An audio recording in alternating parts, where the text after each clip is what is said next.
Hi, this is Mandelyn Reese, the Los Angeles Street Angel, and I wanted to tell you a cool story that just happened earlier today. So yesterday I just made a new video about signs and synchronicities, and I explained about how numbers and stuff can guide you on your spiritual path as well as validate your choices that you've made, like the angels will approve of what you're doing. But also that, the 666 that I went over about how it can be a caution. So I wanted to tell you about what happened today. After I went to the chiropractor, I decided to go do a walking meditation in a nearby park in a public area. And it was something new that I wanted to try because I'd gotten some guidance to give it a try.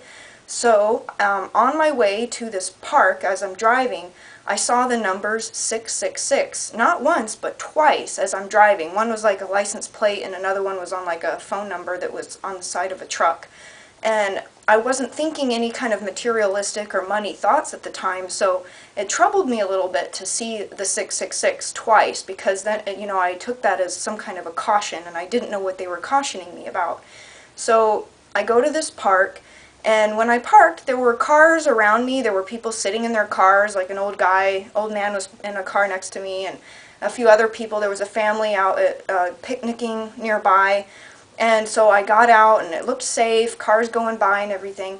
So I just was walking around, not very far from my car, for just about 15 to 20 minutes. That was it. And in that period of time, in that 15 to 20 minutes, everybody that had been around, the cars and the people in their cars, the family picnicking, they all had left. And as I'm going back to my car, there were these two guys sitting in a car really close to mine.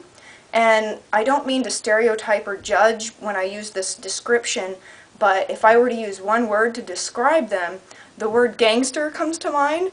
They looked a little bit kind of thuggish, and anyway, so they kind of called out to me and they're like, "Hey, do you smoke weed?" And this was one of those moments where I felt like it was a self-preservation deal, like where something told me I better lie to these guys. So I was just like, "Oh, no, sorry, I don't."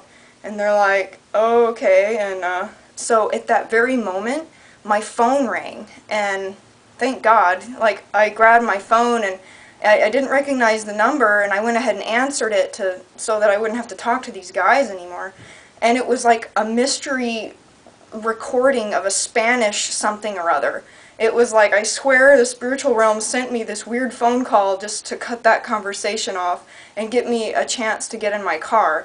So I got in my car and I took off, and I just wanted to tell y'all that story because I just went over signs and synchronicities yesterday, and I thought that I totally got signs of caution, and I felt like that stuff kind of prepared me for that moment, and the phone call kind of got me away from a potentially dangerous or sketchy situation. So I just figured it would be kind of cool to share that with you all. So be sure to check the video that I posted yesterday so that you can be aware of the signs and numbers and how to be aware of them and interpret them. And the links to angel number information are in the video description. So, alright, stay tuned, and thanks for watching. Bye!